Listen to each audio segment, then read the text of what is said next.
Continuing our reading in Poppy and Ereth by Avi, today is chapters 28, 29, and 30. Chapter 28, The Bridge to Dimwood Forest. The bridge's decrepit planks, dried out by weeks of drought, burned very quickly. Within moments, the entire bridge broke apart and fell, crashing down into the dry creek bed, sending up a cascade of orange sparks and flares and flames that spewed in all directions. Some of the sparks and flames landed on the nearby old dead tree. The ancient tree all but erupted and exploded into flames. Burning like an angry, revengeful torch, it burned so fast it took only moments to topple, tumbling down into the denser forest. And when it fell, Dimwood Forest began to burn. Chapter 29, What Poppy and Bounder Did. Poppy, dumbfounded by the sight of fire, forgot about Bounder. Instead, she stared before her. Over Bannock Hill rose great plumes of boiling black and white smoke.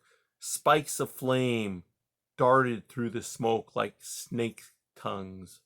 Trees were ablaze. Grass was burning furiously. Abruptly, the fox's voice broke into her thoughts, even as his paw came down on her tail. "You stupid mouse," he barked. "You could have gotten away, but now—" "Bounder," cried Poppy, pointing. "Look, over there." Bounder turned, looked, and gasped. "Good glory!" he cried, lifting his paw from Poppy's tail. It's fire!" Side by side, the two animals stared out. "With the forest so dry," Poppy's voice faltered. "Everything will be destroyed," Bounder continued. "And everyone who lives there will be," Poppy went on. "Killed," concluded Bounder. "Bounder," Poppy whispered, "my whole family is down there." "My children are too," the fox replied. I have to warn them," said Poppy. "But Bounder," she turned to look up at him, "I'll never be able to get there." Bounder stared down at Poppy and then out again toward the fire. Next moment he lowered his head. "Grab hold of my ear," he cried. "Pull yourself up quickly. We'll need to hurry." She looked up at him, not sure if she understood. "Oh, forget all that," Bounder growled. "This is different. Climb on or I'll leave you." Poppy glanced back at the fire, then turned back around and grabbed one of Bounder's ears, hauled herself up, and worked herself around to set herself just behind his head. "Are you there?" cried the fox. "You're so light I can't feel you." "Here and ready," Poppy exclaimed. "Hold tight," Bounder cried. "If you fall, I'll never know." "Go," Poppy urged.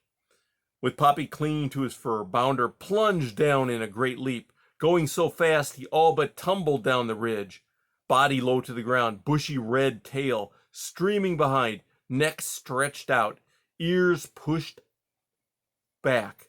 The fox used his sharp nose to point the way.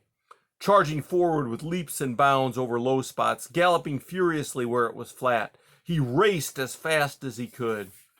Poppy, pressed between the fox's ears, tightly gripped tufts of his fur with her forepaws. The onrushing wind bent her whiskers back and flattened her ears. Every now and then she lifted her head and tried to see where they were going. But the bushes, trees, and rocks flew by so quickly it was impossible for her to know, or even figure out, what direction they were traveling. It was terrifying. It was also exhilarating. "This is so much faster than flying with Lucy," Poppy thought, "and much more dangerous." She gripped the fox's fur even tighter. Once, then twice, as Bounder made a sharp turn or took a jump and came down roughly, Poppy almost lost her grip. She had to force herself to concentrate on holding on. Then the fox took another soaring leap. He came down with such a rattling thump. The shock caused Poppy to lose her breath. On and on they went, until Bounder suddenly slid to a halt. His whole body trembling, he panted and took great gulps of air. An equally breathless Poppy lifted her head and looked about.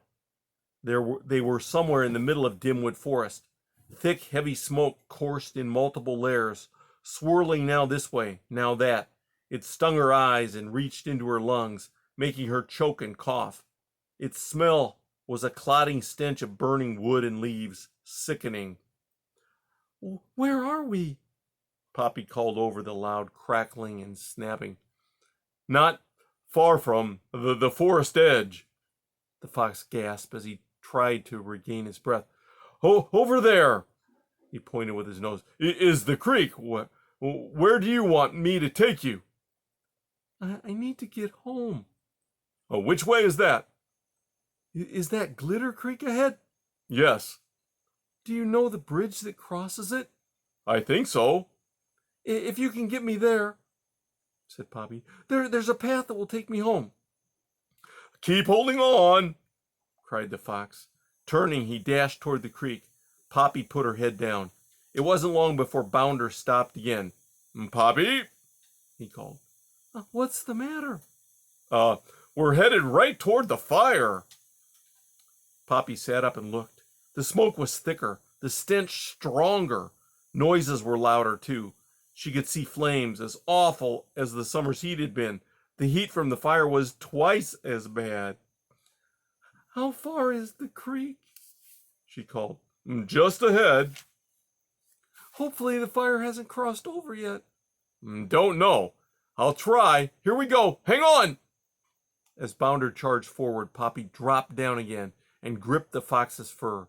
The closer they came to the creek, the thicker the smoke, the louder the flames, the hotter the wind. "Here's the creek," cried the fox, coming to a skidding stop. Poppy sat up. She had a fleeting impression that this was the spot where Ereth had almost drowned in the mud, where she had been flipped up into the air.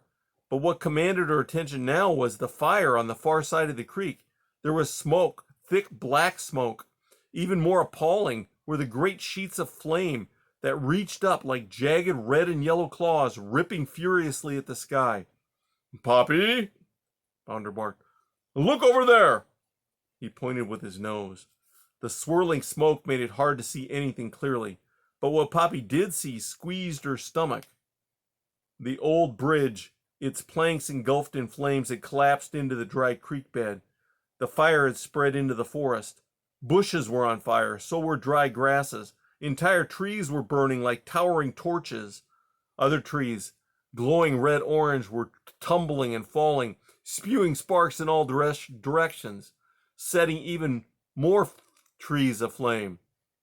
"Bounder," she cried, "can you see how far the fire has gone?" The fox pranced up on his hind legs and then dropped down. "Can't tell," he said, but it looks like the fire must have only just jumped the creek." Poppy slid down his neck onto the ground. She looked across Glitter Creek, where the fire raged and roared.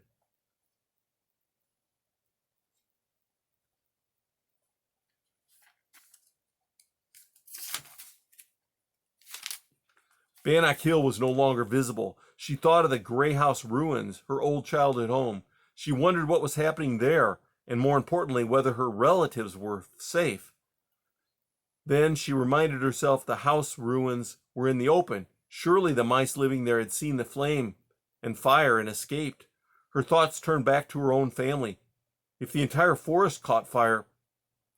"That's my path right over there," Poppy cried to Bounder. "I'm going home." She started off, only to stop and run back to the fox. He looked at her quizzically. "What's the matter?" "Thank you, Bounder." Standing on her rear toes, she gave his sharp nose a hug. Bounder stared after Poppy as she began to run down the path. Then he looked at the fire, which was now moving rapidly into the dry forest. "Poppy," he barked, "can you go faster than the fire?" She paused. "I'll run." "It's burning too fast," said the fox. "The heat is too great. Let me take you." "Bounder, You've got your own family to find. I don't even know where to start looking, barked the fox. Come on, get back on. Poppy hesitated. Bounder leaped to where Poppy was. Hurry, he barked, pawing the ground with impatience. Bounder. Do it! He all but snarled, shoving his nose into hers. Poppy took a leap, landing on the bridge of Bounder's nose, and then ran up his face to where she'd been before, between his ears. This time, however, she stayed high, wanting to be able to direct the fox. Holding on? Called Bounder. Yes. Straight down that path? Unless I tell you otherwise.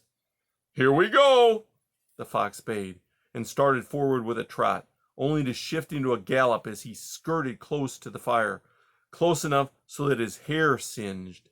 Poppy, clinging to the fox, heard the fires roaring, crackling ferociously, and could feel terrible heat on her back. She felt compelled to look, and was all but blinded by the intensity of the flames when she did. Am I going right? Barked Bounder. Poppy swung around and shouted, Yes! But even as she turned, she lost her grip. The next moment she tumbled to the ground, striking her head. Bounder, unaware that Poppy was no longer with him, raced on. Poppy lay still, on the ground, in the middle of the path. Behind her, the fire continued to spread. Chapter 30. Where is Spruce?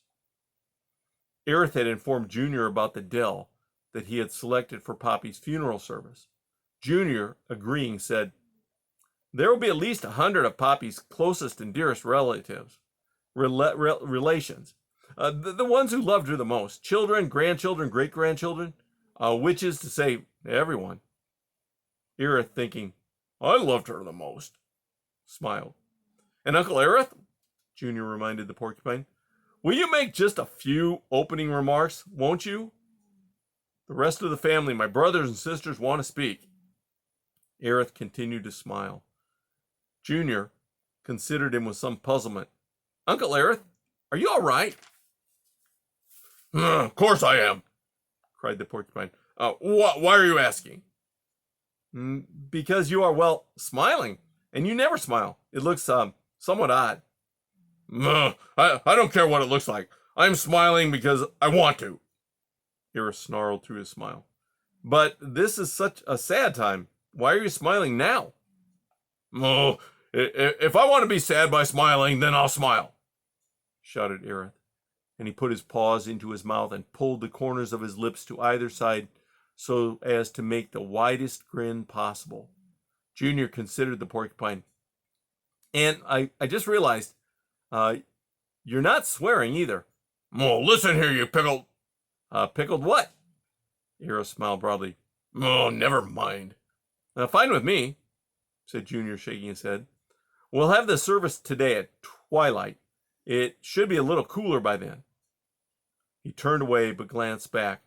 Ereth leaned forward and grinned at him. When Junior returned home, he told Laurel about the arrangements Ereth had made for the service later that day. After listening, Laurel said, Junior, do you have any idea where Spruce is? I haven't seen him for quite a while. Laurel and Junior asked their children if any of them knew where Spruce had gone. Clover said, He went to find Grandma Poppy. Poppy? Said Junior. Why would he do that? He said she went flying somewhere. Junior sighed. Did he say where he was going to look? Glitter Creek. Are you sure? Dogbane said, I was going to go with him, but I decided to come home. He kept going. Junior conferred with Laurel.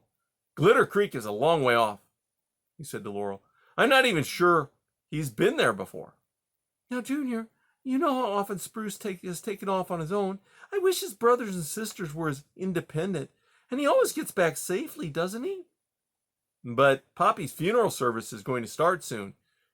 He doesn't know anything about it. We'll leave Dogbane here, suggested a calm Laurel.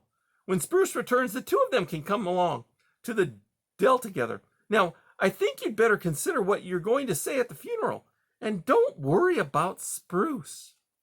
And that's the end of chapter 30.